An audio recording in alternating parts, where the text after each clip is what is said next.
So I'm just going to share a couple of slides with you to introduce you to the session. Welcome to this 75-minute session on facilitation competencies for Agilists. A couple more words about the aims of the session before we introduce ourselves. Our aims for these 75 minutes are to give you an opportunity to connect, share and learn with each other. Others sharing interest in this topic of facilitation and Agile. In doing that, we're going to give you an experience of a particular facilitation method known as the focused conversation method. This is a method developed by ICA, the Institute of Cultural Affairs, which we'll say a little bit more about in a moment. And we'll also be sharing some information and some sources of further support about that method at the end. The structure of the session is like this. We're going to start with a little bit of overview, introductions. We're going to invite you to look at the core competency framework of IAF, the International Association of Facilitators, and use that as a route into having a conversation about what is it that a facilitator needs to be able to do effectively to facilitate a wide variety of different groups, particularly in Agile and particularly online as well as face-to-face. And then we're going to be having a conversation about what we've read and how it relates to our own experience and what that tells us about what we can do together and individually to develop our own facilitation competencies further. After all of that, I'll say a little bit about the focused conversation method, which is the method we'll be using to do that, sharing a few slides and taking some Q&A as well. I think I missed, where is it? I thought I had a slide on me and Dawn. Maybe this is it. Let me invite Dawn to say a word or two about herself as well. Go ahead, Dawn. Oh, good morning. Really, well, morning. Welcome, everybody. It's really lovely to be with you all today. I'm based up in Northumberland in the northeast of England. I work mainly for a big music organisation where I am a Scrum Master and facilitator. I'm also a ICA, Institute of Cultural Affairs trainer, delivering training online and face-to-face nationally. And it's a real pleasure to be with you all this morning. Back to you, Martin. Thanks, Dawn. Yes, Dawn and I have worked together for many years as associates of ICA in the UK, and we're both trainers in ICA's technology of participation. I met ICA 30 plus years ago and have been using ICA methods ever since then, and also been involved with IAF for a long time as well. So we'll say a little bit more about ICA and IAF later, but I'm going to stop sharing at this point. One thing I should say as well about our roles, you'll see our role titles in our names in Zoom. I'm your facilitator for today, so I'm going to be primarily leading the process and also sharing the slides at the end to tell you about the process. Dawn, we normally call this a producer role that Dawn's playing, doing technical support for the facilitator and the group. We're calling her Zoom Master today because we've got a whole team of supporters, and Dawn is handling the breakout groups. And I want to thank Mark and Diana, Raquel and Drew as well for all joining our facilitator team today. Drew and Diana are going to be chat monitors, so they're going to keep an eye on what goes on in the chat. And we do encourage you to use the chat to introduce yourselves to each other, to chat with each other, to share questions, comments and reflections. There's already 113 of us in the room, so we're probably not going to see everything that goes on in there, but with having two of them having a look at it, hopefully they will notice if there's something that they need to draw our attention to in order to invite you to speak or raise a question. Mark is playing the role of Keymaster, so if we have any security issues, Mark will be the one to handle that for us. Thanks, Mark.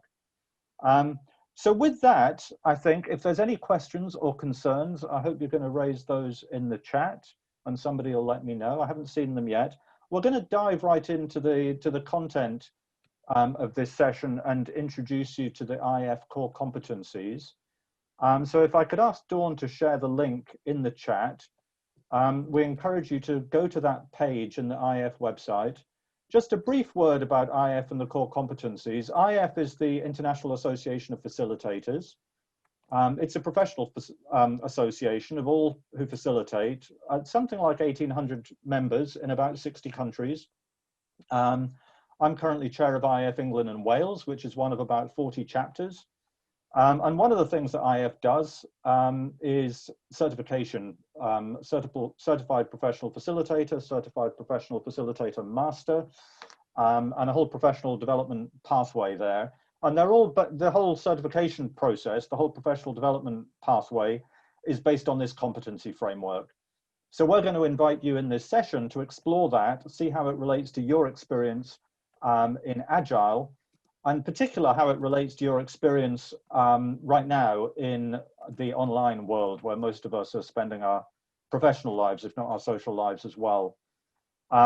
So I hope you've all found the website there. The link's in the chat. Please go in and have a look. We're going to send you off into breakout rooms first of all. And we're going to give you, what did we say, 15 minutes in breakout groups of about 5 or 6 people each.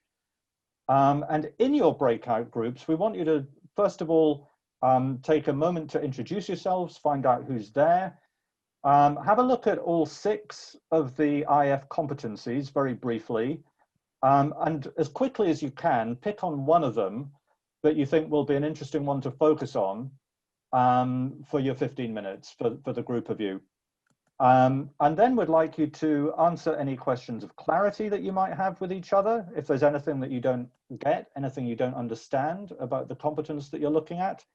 And also ask yourselves, how have you known or see this competence in practice, online or face-to-face? So in other words, what examples can you come up with of where you've seen this competence happen, either where you've used this competence or you've seen somebody else use it? And I'm going to ask Dawn, are you free, Dawn, to share those questions also in the chat before we send them away, or shall I do that?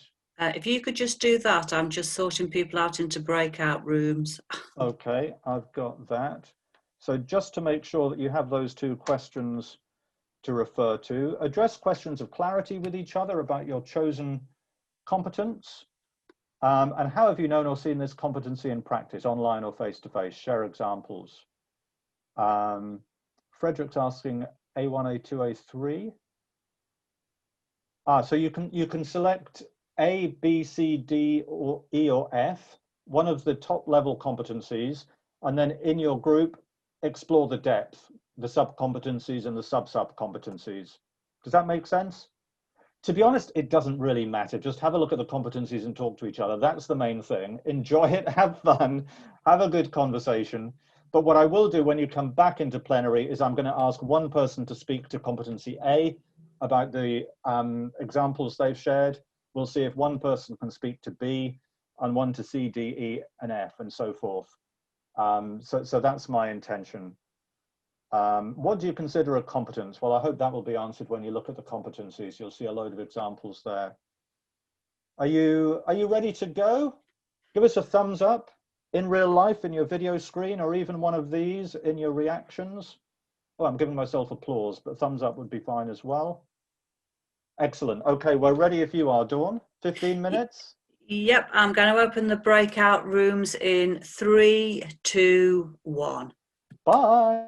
I should have said, by the way, at the start of this session, if it wasn't clear, this is not going to be your average webinar. This is going to be participatory. So I hope you enjoyed an opportunity to engage with each other and to engage with some content there. We're going to continue that engagement now here in plenary. There was something like 21 rooms with 5 or 6 of you mostly in each of those rooms, and we've now got 111 back in the plenary. What I'd like you to do now is right away, as soon as you're ready, feel free to use the chat to share by text any highlights of the conversations that you had. In particular, any examples of where you see one or other of those competencies in practice in your own experience, online or face-to-face. And I'd love to hear a few examples verbally from some of you. We're going to start by taking 6 if we can, one from each of the competencies. And anybody who would like to raise their hand, raise their voice, I invite you to do so. And let's hear some examples of these competencies and how they relate to your own experience. When I ask you to raise your hand, by the way, Don't do this, please, raising your actual hand in the video screen, because there's too many of you for us to see all of you at once. If you go to the participant list at the bottom of your screen, and then at the bottom of the participant list, you should see an option there to raise your hand digitally. And the first to raise their hand will appear at the top of our list, so we'll know who was first. And Ivo, or Ivo, you may have just been practicing, but I saw it, so you're invited to speak. Do you have an example of where you've seen one of these competencies in real life in your experience?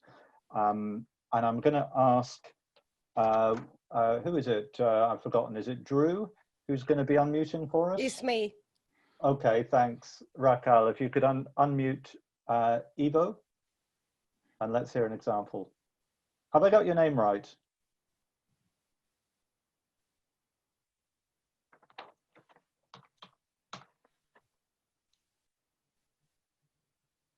Are you there? I've asked So Ivo he's saying myself. that he cannot talk at the moment and he was just practicing. Okay. So who else would like to raise their hand? Let's hear some examples.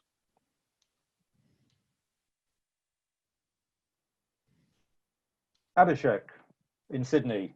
Thank you very much. Please go ahead. I'm pleased to be the guinea pig.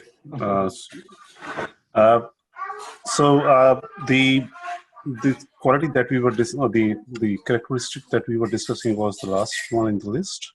That was to model positive and professional attitude, and the last one we discussed was trust, group potential, and model neutrality. Interestingly, I had an experience where. Sorry.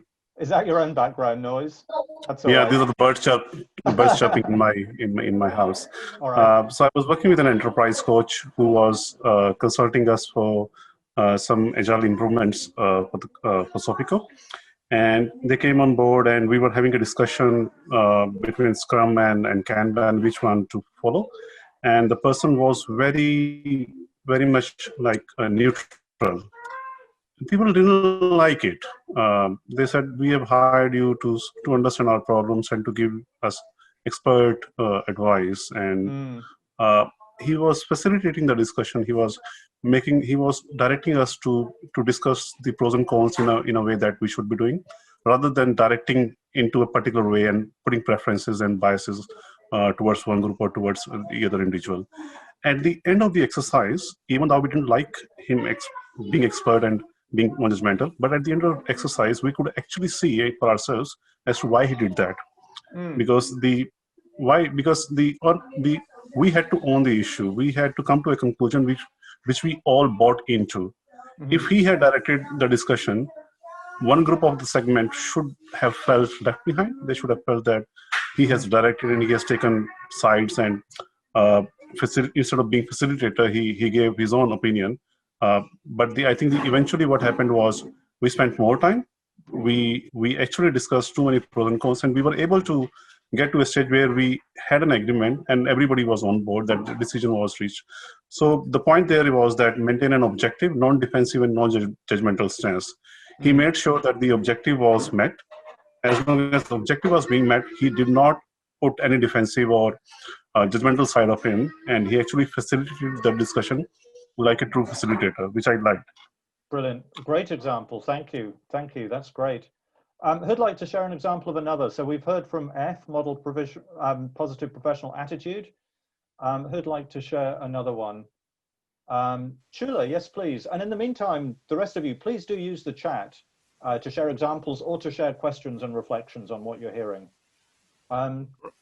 Chula, would you like to go ahead? Yeah, sure. Hey, everyone. Looks like Sydney is killing it. I'm also from Sydney. Sorry about this. So in the group discussion, we picked the core competency guide group to appropriate useful outcomes. Honestly, for me, I'm a Scrum Master. Apart from the team, I facilitate managerial discussions as well sometimes. And I didn't know about this framework. But instead of that, I used to adapt a meeting pods. It's a similar facilitation technique.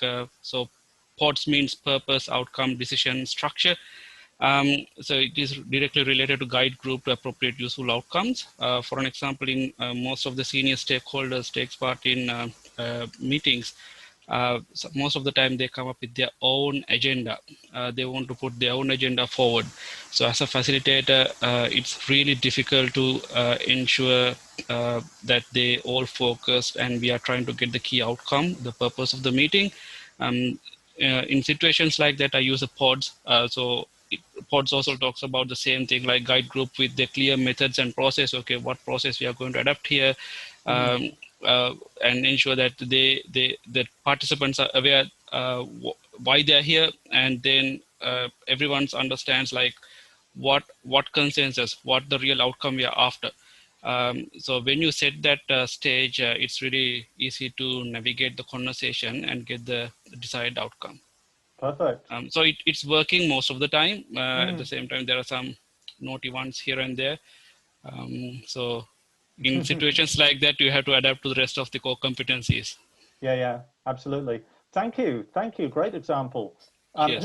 Who has another? Anybody got an example of any of the other competencies? And you don't have to be in Sydney to respond to this, although we love Sydney. Any hands raised? Now is not the time to be shy. Rosalvi has said we pick core competency C. Well, let's go for Joe. Joe has got a hand up. Please go ahead. Yeah, coming to you from Melbourne. So heading south from Sydney to Melbourne. So yay, Australia. So I probably went about this the wrong way in that I joined a group that had 3 ghosts in it, and then we found Alina couldn't talk, so we got her chatting. And then we went and got some more people, but by that stage we picked E, and that was maintain and build professional knowledge, I think.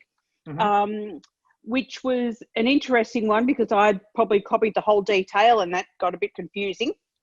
But from my perspective, I build my facilitation techniques through whatever forum I can, through human-centered design, bodies of knowledge, through liberating structures, bodies of knowledge. Maintaining that professional development is key, and finding ways to continually refresh is key to me. And I'll call on other people that were in our group if they want to add in.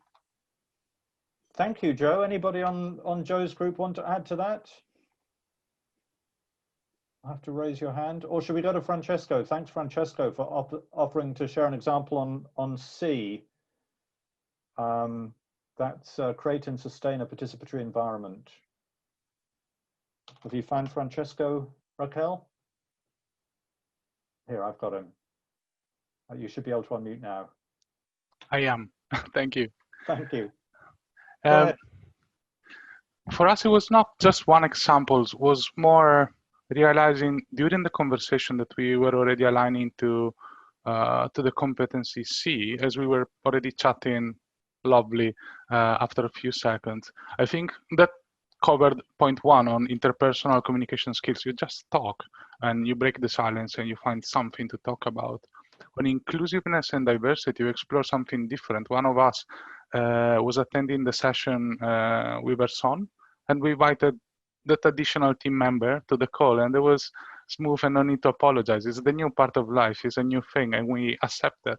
And that actually brings more richness to our lives and to our conversation. And we explored an example where that happened during a meetup, and it was the highlight of the meetup, where we were doing a game. We discovered that games are a fantastic way to create a relationship, and an advice came to explore Devil Facilitation Playground, which we're still trying to find as a game in English. So far we found the German version, but apparently it's a very tough one to explore a relationship between people during a facilitation session, where one wears the hat of a devil and is helped by angels. And to finish, we discussed a little bit how we manage group conflict. We found that written very often. We don't very often face it, and that's probably because we do work in advance to prevent that. And the best way to do it is to book some one-to-one with people to check with them constantly and to help them sorting out problems before they even surface, or letting them surface, but helping them solving them before they become big ones. Great, thank you. Yeah, that's a great example, and thanks to everybody who's sharing links and other reflections in the chat. I should say the chat is not going to be documented for you, but you can save it for yourself. So do share in the chat, and that can be a useful resource for you. You save it by clicking on the 3 dots to the right of where you type your entry. So who has an example on A or B? I think we've yet to hear any from competency A or competency B. Anybody got something to share? Nandor in Budapest? Yes, hello. I hope you hear me. So actually, we all go discuss the C, but I have addition to B, if you like, the plan process, because I think it's a very, very important. I have the chance to facilitate regularly bigger company events at our company, and I like it very much if the sponsors of the events, so team managers, take the time, and if we can discuss it, what is the current situation they are in, what are the expected outcomes of the meeting, and then together we can figure out how could we achieve this outcome, and therefore I can take some tools of my toolbox for facilitation.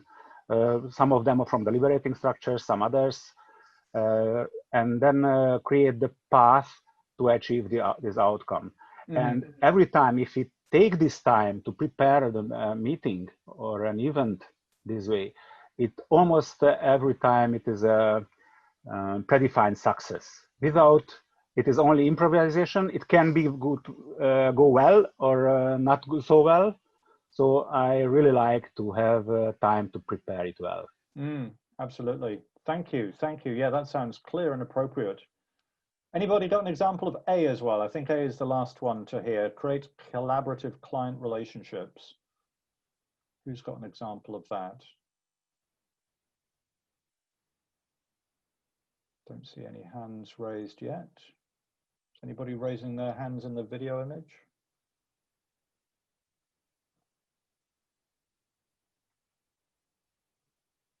Well, if anyone has an example of A, do raise your hand and let's hear it.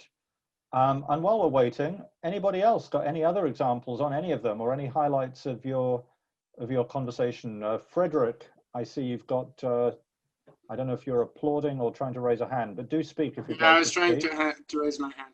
It's okay. Please go ahead. Are you okay with non-perfect stories? It's half a failure. Oh, go ahead. Yeah. Okay. So one of the thing about collaborative relationships is to manage the time things will take and the number of sessions things will take. And in my last job, I was chief transformation officer in a relatively large company and working with the CEO. And actually, one of the things that got me the job was that I had started a series of open space agility events where we had open space events where CEOs, CFOs, other C-suite, other directors, and people from the front line would meet. And then we would discuss what we would do, then we would do the work, and then we would meet again. And that got me the job. But after 2 or 3 of these events, the CEO came back and said, why are you still doing this? We've done it already, we're done. And the whole point is obviously to continue discovering and to continue doing the work. So that was an example of, I recall having a Zoom call with the CEO at the time. He was in Korea, I was in Malaysia. And we discussed for 2 hours, but in 2 hours, I did not manage to convince him that this would be a never-ending story. So it's really important to manage the expectations. Otherwise, at any point, the customer may curtail the benefits of something that you start. Yeah, Absolutely. Thank you very much. Key to effective collaborative relationships.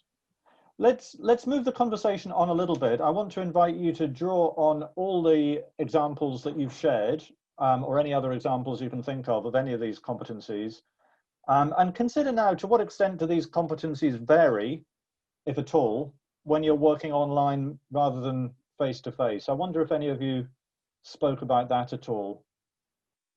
Anybody got any thoughts on that? How are these competencies different? Or which competencies are more important or less important or differently important if you're online versus face-to-face? Please type in the chat if you've got any thoughts on that, or raise your hand. Let's hear a few thoughts on that. And I've just put the question in the chat. Ivo, are you able to speak at this point? Do go ahead and have a go. Yeah, yes, hello, I can talk now. So Perfect, thank you. well, I would like to comparing the face-to-face to online is that, in my opinion, what I find the hardest is that in online sessions like this, it's harder to feel the group energy, which is very important. It's harder to feel how the group interacts because you don't see the whole picture. You see many small boxes and sometimes not even all people. And this is a kind of difficulty for me, that I don't feel. It's harder, actually, I feel, but it takes more time and more focus to read the group, right? So it's I think that's one of the key differences working with groups online. Yeah. Thank you. Thank you. Absolutely. Yeah, it's certainly different how you have to read the group, isn't it? I mean, you've got very different ways of reading the group. Thank you. Is it Roselvi Perez? Please go ahead. You can unmute yourself. Okay. Yes, thank you. Yes, in my group we discussed about the managing conflict, and we realized somehow, as Ivo said, that it's hard when you are all in the same room. You can feel the mood of the people, what is going on, what really, if the body reactions, and it's very important to ask people to turn on their cameras. Somehow, at least will be able to see them a little bit, at least if they are paying attention, if they are focusing some other things. So we think it's a really big difference in the remote, just to see really, and also that the other solution, it could be that make people talk. It will be good. Make sure that everybody talks. That it's the same when we are collocated and we are in the same room, but remotely it's very important. That's what we discuss in our group. Thank you. Thank you. Yes, great. That's certainly different between online and face-to-face. Any other differences you've noticed? Please raise your hand. And I see there's a few comments in the chat, so I'm going to invite one of our chat monitors. Drew, or is it Diana? Would one of you like to read out or share some of the insights we've seen in the chat on this? So yeah, Claire Morin is mentioning the fact that it's so much more difficult to actually read the room and to see how people are behaving. And you know, the social cues that we might notice in a meeting room, you have to be extra vigilant as a facilitator to spot people and issues with sound, and if people haven't got their cameras switched on, it reduces the quality of the experience. Thank you. Yeah, anything else from the chat or from, we've got a couple new hands raised. Kurum Bhatti in Sweden, please go ahead. Sorry, I unmute Martin first. It was the first to show on my. Okay, either way, Martin first. Great. I keep it short. Yeah, I have the feeling that you need more time to get through material because you need more breaks. And my experience is that you need a 5-minute break or so every hour.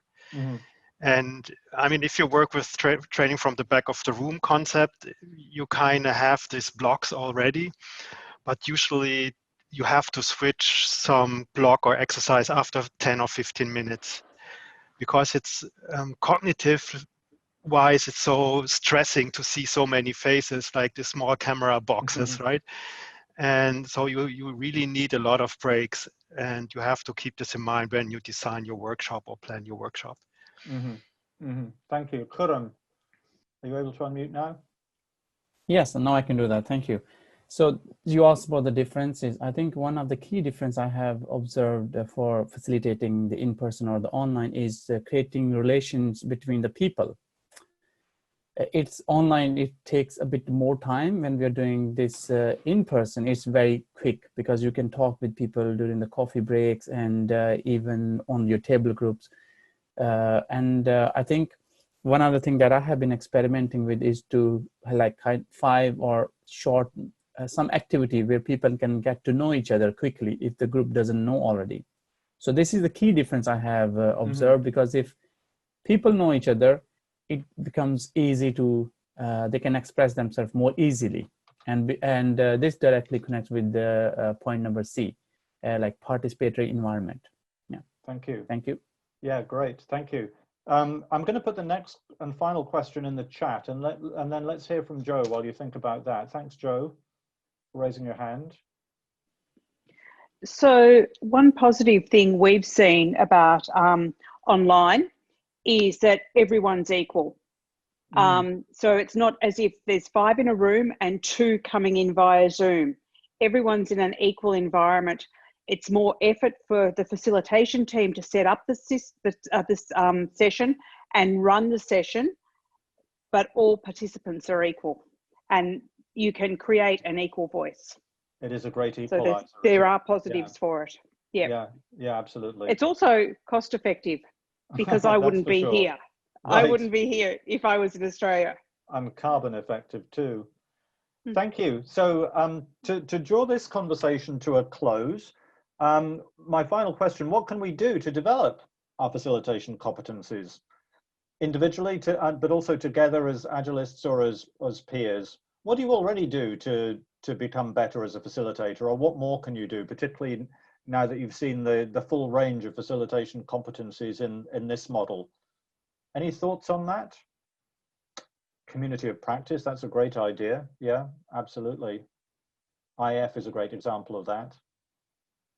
Read books, get feedback. Excellent, excellent. Love to hear some voices if anybody wants to raise their hand, but do type in the chat as well. And if you've got any links to share on ways to develop your facilitation competence, do please share links in there as resources for each other. Benjamin, please go ahead. Hi, thanks. I think a few people have coined this just after I've raised their hand anyway, but I think with a lot of these things, you get better at it by doing it and doing it and doing it and doing it. And time again in clients, they still think that all of this stuff is an algorithm that you just learn once, when it's practice, it's muscle memory, and it's a heuristic. So it's like anything. It's like songwriting. You become a better songwriter by writing songs and doing it again and getting feedback. Absolutely. Yes, thank you. I would agree. Find an opportunity to just do it. Khurram, yes, please go ahead. Yeah, so what I'm doing with my colleagues is like, it's not only one facilitator, but we are pairing up. It's like 1 or 2 other persons. So we are discussing, we have the objectives of the meeting, and then we are discussing what are the different group processes that we can come up to do that. So I think it's not only about practicing, but also pairing up with someone else to get a different perspective as well. And feedback. Yeah, absolutely. One of the things I found interesting about doing so much more online work in recent months is I found it much more collaborative. I'm doing much more work with colleagues, like working today with Dawn and the Scrum team. My face-to-face I mostly tend to do on my own, occasionally in teams, but lots more teamwork these days. Anyone else? What can you do? What can you do to support each other? What can you do individually to develop your own facilitation competencies? Felix, yes. Thank you. Hi, hi from Munich. Just one thing, I think that we have to keep humble. In the company where I am, when I joined, there were already 2 junior Scrum Masters. So one could think I am a bit more of a senior, so to say. You could think, you know, I'm not going to learn anything here. But that's not true. I have learned so much from them. So everyone can give you a bit of an insight, the way they do things, the way they put their passion. Their key strengths might be different than yours. So I think that's a good thing to keep an eye open on everyone. Thank you. Thank you. Yes, good advice. Anyone else? one or two last comments? But there's been more in the chat which I've not been able to follow. Drew, is there anything you'd draw our attention to in the chat?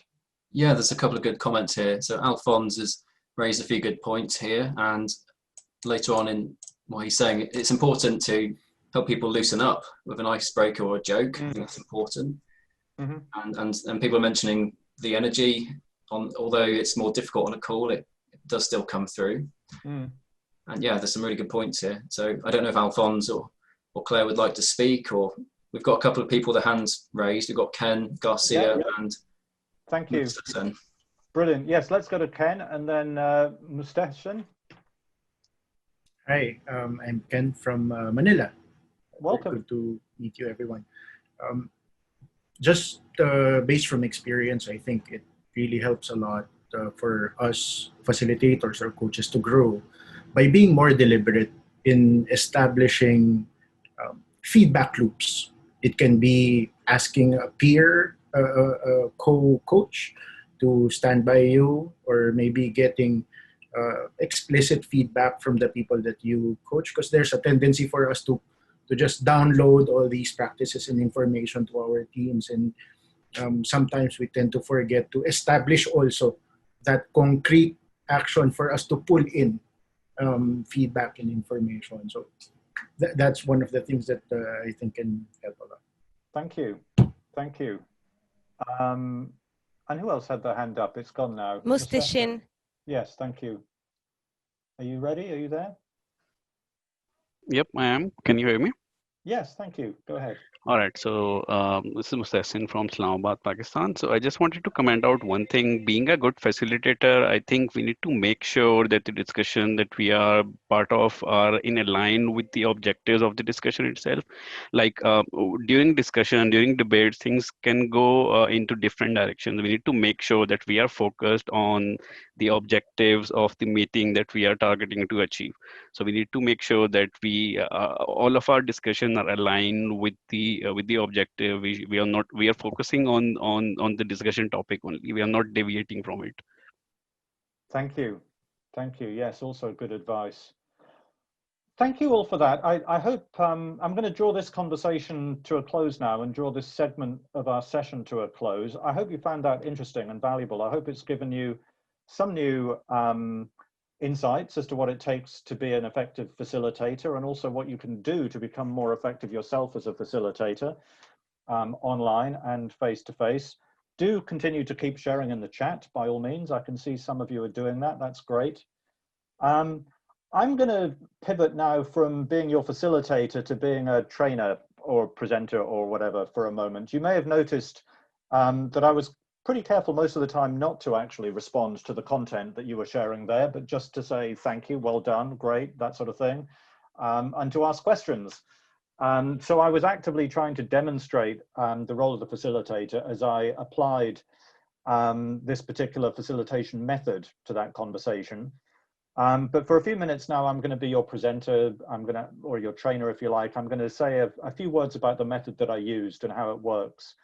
And share a few links and resources on that, and also just a couple of extra links and resources about ICA, which about IAF, which is obviously a resource for your own professional development as facilitators.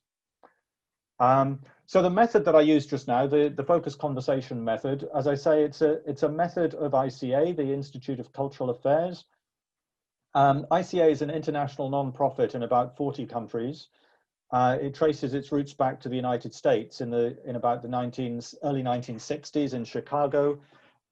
Started off working with grassroots local communities, helping communities to bring about change in their neighborhoods, and developed methods and ways of enabling people to have conversations, build consensus, make plans, and to make things happen.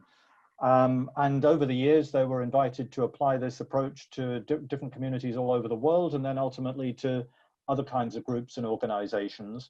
And in the 90s, they coined the name technology of participation to capture this approach.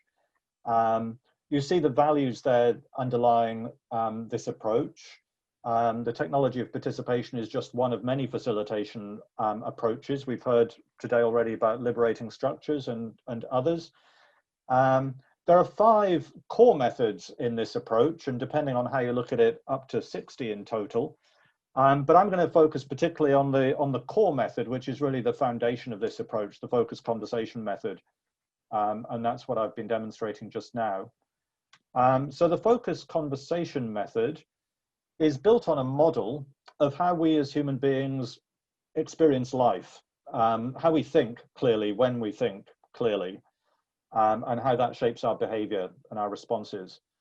The model is called ORID. It's an acronym of the 4 stages of the model. And the model suggests that as human beings all of the time, we experience life firstly through our senses, through our sensory perception. So we're aware that we're alive, and we're aware of what's going on around us through our senses of taste, touch, smell, sight, sound. Based on our sensory experience, we have some kind of reflective level response at the level of the heart, if you like, at the emotional or the intuitive level. We may be surprised, we may be shocked, confused, excited. We may be reminded of something, reminded of our own experience, for example, or previous experience. That's what we call the reflective level. When we begin to make sense of our experience and our reaction to it, that's what we call the interpretive level, where ideas, theories, conscious connections begin to form. And based on our ideas, our interpretation, the sense that we make of our experience, that's how decisions and actions come about. And a decision may just be a conclusion or a resolution as to what kind of relationship we take with this experience. It doesn't necessarily involve acting. But this is a model of human process, and facilitation is ultimately a leadership role, the role of designing and leading groups intentionally through process together, through human process. So what better model to use to understand and also to design an intentional human process than a model of human process? Now, the way the model works in the focused conversation method is basically you design and lead a group through a conversation by designing and applying a series of questions. All facilitation is essentially based on questions. More elaborate methods like those you'll see in liberating structures, for example, open space, future search, all sorts. Essentially, they're more elaborate ways of asking questions. And one of the great powers of this model is that it enables you to work out what questions to ask and in what order in order to achieve the aims of the group. So you start by asking yourself, what are your aims for the conversation? Those are the boxes in green at the top. And we think in terms both of rational aim, in other words, what does a group need to know, understand, or decide? So what needs to go on in the head? But also experiential aim. In other words, how does the group need to be affected, or how does the group need to experience the process? What goes on in the heart? And based on those 2 dimensions of the group's aim, you draft some questions, objective questions to tease out their sensory perception, reflective questions to tease out their emotional or intuitive responses, interpretive questions to tease out their interpretations, their sense making, and then finally decisional questions to tease out their conclusions, their resolutions, their actions, or next steps. So for example, the questions that I asked you today at the objective level, you may even have seen the letters in front of each question when I posted it in the chat. We asked you to look at the competencies on the website. So you had your site to read what was there, to see what was there. You had your hearing to hear what each other was saying. We asked you to explore what skills, knowledge, and behaviors must facilitators have to lead groups effectively, and to address any questions of clarity together. That was the objective level. And at the reflective level, we asked you to share how that related to your own personal experience. How have you known or seen this competency in practice? Share examples. And then at the interpretive level, we asked you to what extent do these competencies vary between face-to-face and online? And you had to think about that, obviously, based on your experience, having understood the competencies. And then, so what? What would you do following this conversation? Any insights you've had from it? What would you do to develop your own competencies further? In this case, we asked you to respond to the first two questions in breakouts, in small groups, and the third and fourth question using voice and using chat in plenary. This method works for a small group. I mean, it can work for one person to order their thoughts, but it can work for a small group of two, half a dozen, just having a conversation in a circle of chairs or even walking. And you can do it, as you've seen here, with much larger groups in conjunction with breakout groups online or in conjunction with small tables or breakout rooms in a hall. It works really well with World Cafe, if any of you are familiar with that. I'll take questions and comments. There may be some in the chat, but first just a couple of resources. And we'll be sharing the slides afterwards, and there are hyperlinks in these slides to websites where you can find further material. But The Art of Focused Conversation is a really powerful book on this method that gives you a good overview of the theory behind the method, and also 100 sample conversations that you can draw on to adapt and lead your own conversations in the workplace.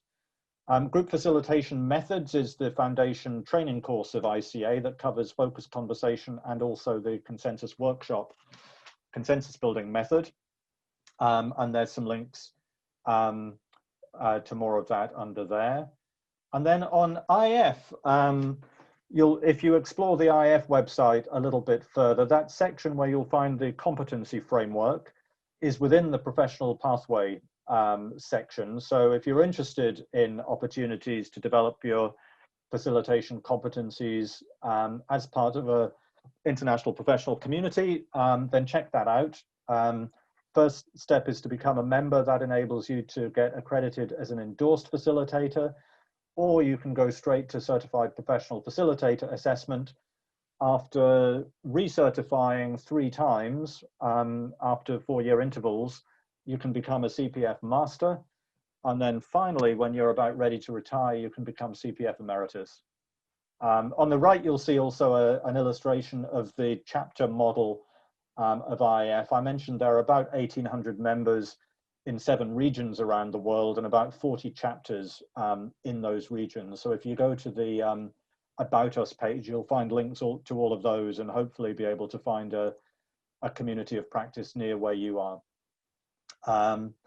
Any questions or reflections on what I've just been sharing on the slides? Please do type in the chat or raise your hand. We've got another 10 minutes or so for further discussion. So please do share your thoughts.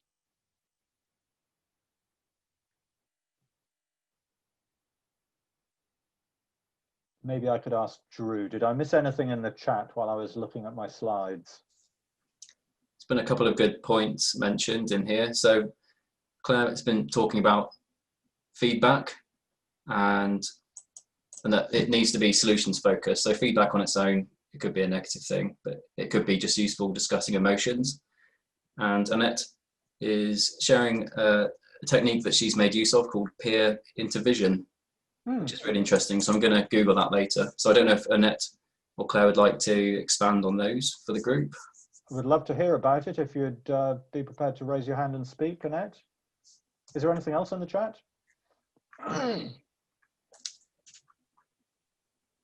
Oh, Annette has raised her hand. Yeah, please go ahead, Annette. Yes, I use a method to analyze my meetings when I feel that they were not very well, and it's always the same. It comes from, in German, it's called kollegiale Fallberatung. It's a peer intervision model process, and I start with collecting all the observations I had made. Then I think about the hypothesis. What would be, what could have been the reason that this is passed, and then I reflect, and at the end I look at what can I adapt next time. Thank you. That sounds to me like objective, interpretive, and decisional questions of ORID. It sounds very close to an ORID, but I'm not sure you've got the reflective level. Do you think you address the reflective level in there of emotion and intuition? Are you muted again? No, no. No, there's no reflection level. Yeah. To me, it's a mixture. I know another model. It's called O here. Observation, hypothesis, intervention, and then reflection. Yeah. And I mixed it up a little bit to use it for myself and my own. Thank you. Some of you have mentioned liberating structures, and I'm sure those of you who know liberating structures will know there's one called what, so what, now what. You familiar with that? That's basically objective, interpretive, and decisional. And if you ask me, it would be even more valuable, even more useful if you use gut. What's your gut level response in between the what and the so what? And that makes it a complete 4-level ORID. And the reason for that, if you think about it, is because our emotional and intuitive responses are not just random. They don't just come from nowhere, but they come from a lifetime of lived experience. They're actually really valuable information. And if you neglect that information, you're not going to make the best sense or come to the best conclusion or best decision as an outcome. If any of you have read Malcolm Gladwell's book, Blink, you'll know what I'm talking about, The Power of Intuition.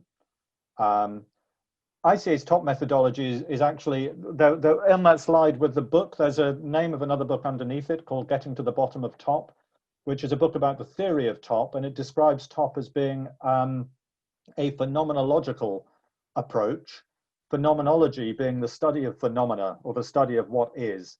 And the whole point about this approach is that it's all based on what is. It's based on actual observable, verifiable reality.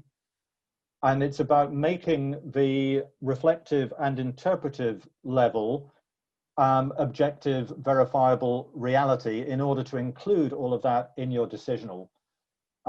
So first you address the observable reality of the objective level, and then you notice and observe the reality of your reflective level responses, and you objectify those, if you like. And then you make sense of both levels and objectify that and build all three into your decisional level. And that's what makes it really powerful, actually. And even a 4-question focused conversation can work really well in 5 or 10 minutes with a small group, or you can use it to structure a whole session, a whole day, a whole week, a whole year of process using much more elaborate processes, combinations of different tools, whatever you like, to accomplish each level. We have a raised hand. Yes, thank you. I see we've got about 4 minutes left, so we've got time for maybe 1 or 2 very brief questions or comments. Let's go to Sue On in Singapore, please. Yes, thank you, Martin.